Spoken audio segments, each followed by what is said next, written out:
ഞാൻ ഉണ്ടായിരുന്നതും ഇപ്പോൾ ഇല്ലാത്തതുമായ ഒരു വലിയ വാട്സപ്പ് കൂട്ടായ്മയിൽ വലിയ ചർച്ചകൾ നടക്കും. ആ ചർച്ചയിൽ എല്ലാവരും ഒന്നും പങ്കെടുക്കില്ല. അത് പങ്കെടുക്കുന്നത് കുറച്ച് പേര് മാത്രമേ ഉള്ളൂ. അത് എല്ലാ മേഖലയിലും അങ്ങനെയാണ്. ചർച്ചകളിലൊക്കെ കുറച്ച് ആൾക്കാരെ പങ്കെടുക്കുകയുള്ളൂ. എല്ലാവരും ചർച്ച കേൾക്കുമെന്ന് കരുതുന്നു. അതുപോലെ തന്നെ വോയിസ് മെസ്സേജ് ആണെങ്കിൽ അധികം ആൾക്കാർ കേൾക്കത്തില്ല. നമ്മൾ ടെക്സ്റ്റ് മെസ്സേജ് ആണെങ്കിൽ കുറേ ആൾക്കാർ കാണും. ഈ ചർച്ച കൂടുതലും രാഷ്ട്രീയമായിരിക്കും. രാഷ്ട്രീയമോ അല്ല പ്രദേശത്തെ സാമൂഹികപരമായ കാര്യങ്ങളൊക്കെ ആയിരിക്കും. ഈ ചർച്ച നല്ല ചൂട് പിടിക്കുന്ന സമയത്ത് ഈ ചർച്ചയിൽ ആദർശം നഷ്ടപ്പെട്ടവർ, അല്ലെ ആ ചർച്ചയിൽ പരാജയപ്പെട്ടവർ,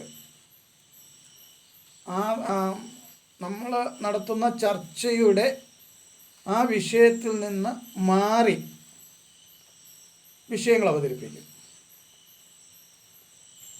അതെന്തുകൊണ്ടാണെന്ന് ചോദിച്ചാൽ അവർക്ക് അഭിപ്രായ ദാരിദ്ര്യം അല്ലെങ്കിൽ ആശയദാരിദ്ര്യം അനുഭവപ്പെടുമ്പോഴാണ് ഇങ്ങനെ സംഭവിക്കുക. അത് പലപ്പോഴും വലിയ വിവാദങ്ങളിലേക്കും അധിക്ഷേപങ്ങളിലേക്കും ഒക്കെ കടന്നു പോകും. അതിന് കൂടുതൽ ഇരയാക്കപ്പെടുന്നത് നമ്മുടെ ക്രൈസ്തവ വിഭാഗങ്ങളെക്കുറിച്ചുള്ള അവരുടെ വിശ്വാസങ്ങളെ സംബന്ധിച്ച്, അവരുടെ സഭാധികാരികളെ സംബന്ധിച്ചൊക്കെയാണ്. അത് മറ്റാരുമല്ല, സമൂഹത്തിൽപ്പെട്ടവർ തന്നെയാണ് ചർച്ച ആ വഴിയിലേക്ക് വഴിതിരിച്ചു വിടുക. എന്നാൽ ഒത്തിരി പേര്, ഞാൻ പറഞ്ഞു, ചർച്ച കേൾക്കുകയോ നിശബ്ദരായിരിക്കുകയോ ഒക്കെ ചെയ്യുന്നത്. നിശബ്ദത പലപ്പോഴും ബുദ്ധിമാന്മാരുടെ ലക്ഷണമാണ് എന്നാണ് പറയപ്പെടുന്നത്. പക്ഷേ അങ്ങനെ ആകാനും സാധ്യതയില്ല. അത് പറയാൻ കാര്യം, ചർച്ചകളിൽ പലപ്പോഴും ചിലർ പേഴ്സണലായിട്ട് വിളിച്ചിട്ട് അവരുടെ അഭിപ്രായം പറയും. അതങ്ങനെ പറയണം, ഇങ്ങനെ പറയണം. അവർക്ക് പറയാൻ കഴിയാത്തത് നമ്മളെ കൊണ്ട് പറയിപ്പിക്കുക. അതുകൊണ്ടാണ് ഞാൻ പറഞ്ഞത്, ബുദ്ധിമാന്മാരുടെ ലക്ഷണമൊന്നും ആയിരിക്കുകയില്ല.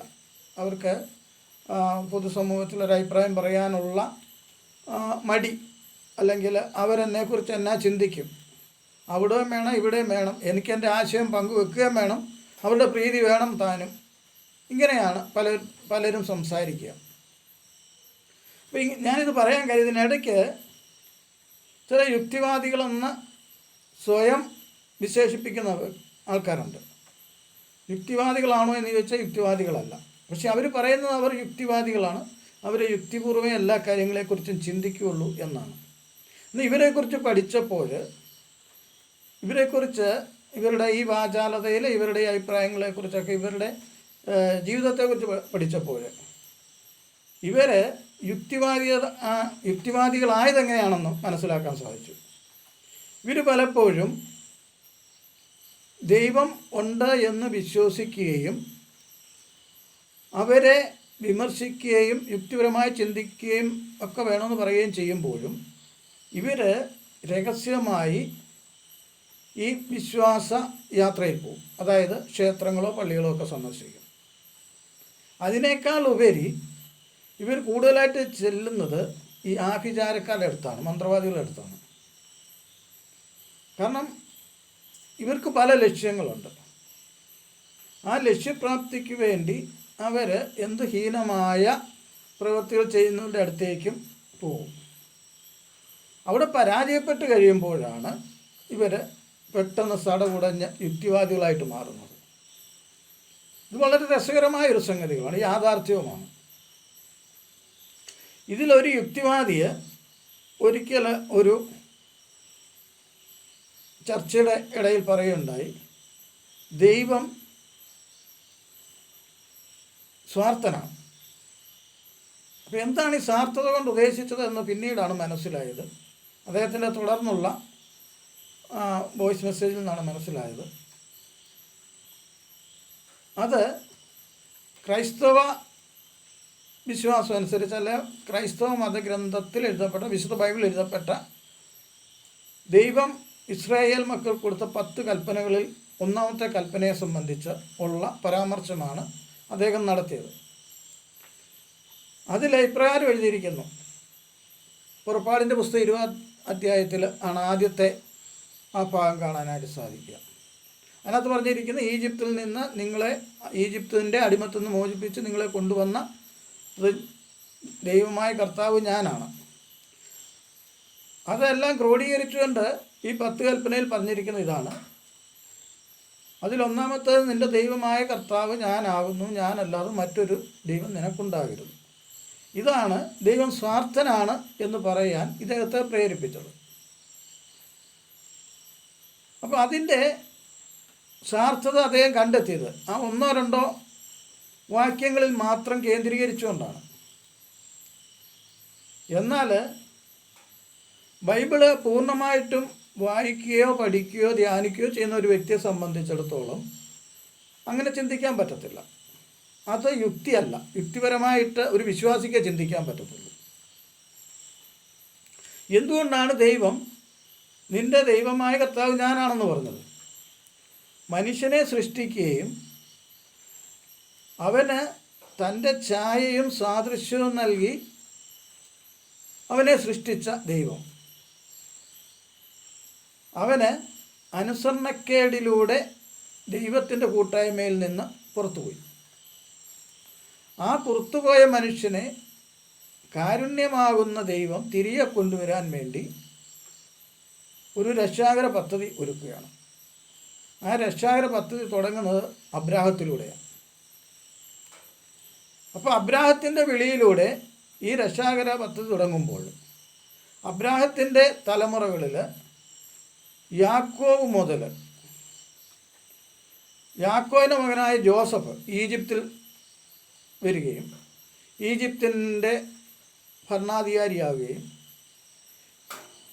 തുടർന്ന് ഈജിപ്ത് ഭരിച്ച ഫറവോയുടെ, ഈ ജോസഫിനെ അറിയാത്ത കാലഘട്ടത്തിൽ ഇസ്രായേൽ ജനത്തെ അടിമകളാക്കിക്കൊണ്ട് കഠിനമായ പീഡനങ്ങളും ജോലികളും ചെയ്യിച്ച് അവരെ ഇല്ലായ്മ ചെയ്യാനുള്ള ശ്രമം. അടിമത്തത്തിൽ പീഡനം, അടിമത്തത്തിൻ്റെ പീഡനം വളരെ വലുതാണ്. അപ്പോൾ ഈ അടിമത്തത്തിൽ നിന്ന് ഇസ്രായേൽ ജനത്തെ വിമോചിപ്പിച്ച ദൈവം ഇവരെ ഈജിപ്തിൽ നിന്ന് പുറത്തു കൊണ്ടുവരികയും അഗ്നിയാൽ, രാത്രി അഗ്നിയാലും പകൽ മേഘസ്തംഭത്താലും അവരെ സംരക്ഷിച്ച് ഭക്ഷണവും വെള്ളവും എല്ലാം കൊടുത്ത് അവരെ പരിപാലിച്ച ദൈവം അവർ പലപ്പോഴും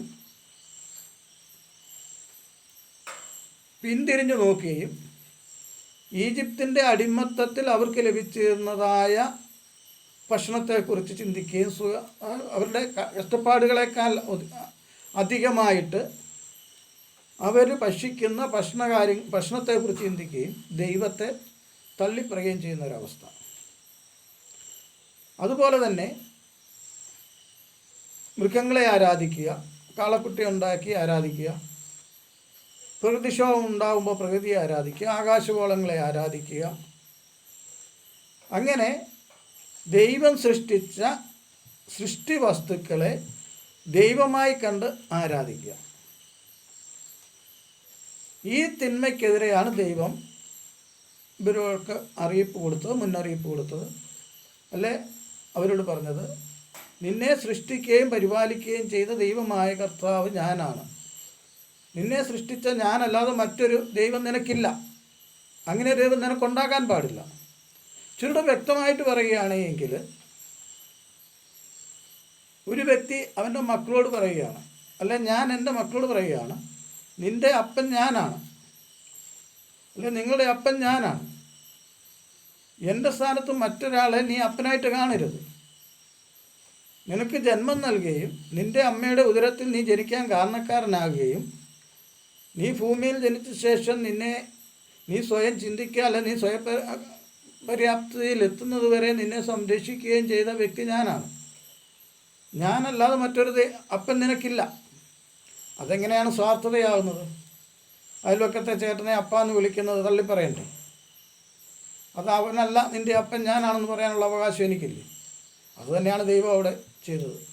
നിന്നെ സൃഷ്ടിക്കുകയും പരിപാലിക്കുകയും അടിമത്തത്തിൽ നിന്നും പാപത്തിൽ നിന്നും മരണത്തിൽ നിന്നും നിന്നെ വിമോചിപ്പിക്കുകയും ചെയ്തുകൊണ്ട് വരുന്ന വ്യക്തി ഞാനാണ്.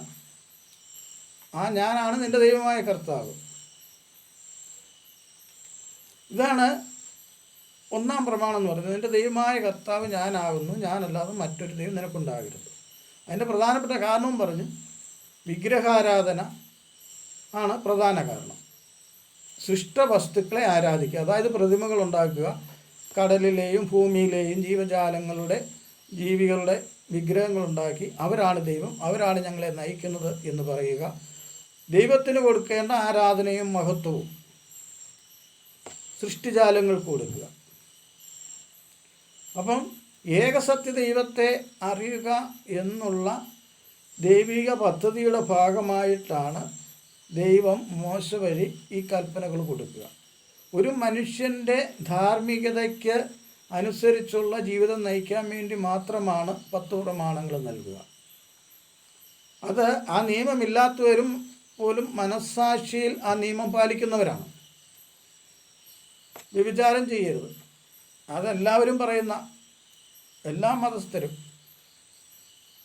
നിരീശ്വരവാദികളും യുക്തിവാദികളും എല്ലാം പറയുന്നൊരു കാര്യമാണ് വ്യഭിചാരം ചെയ്യരുത്.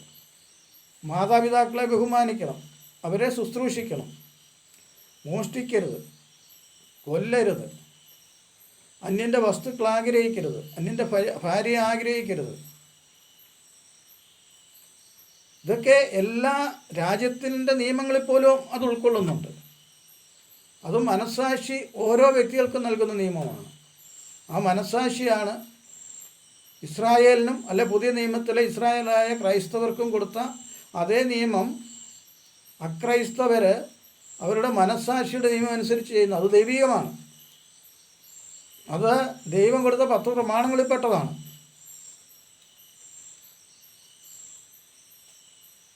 ഇവിടെ പറയുന്ന വേറെ 3 ഭാഗങ്ങളാണ്. നിൻ്റെ ദൈവമായ കർത്താവ് ഞാനാവുന്നു, ഞാനല്ലാതെ മറ്റൊരു ദൈവം ഉണ്ടാകരുത്. രണ്ടാമത്,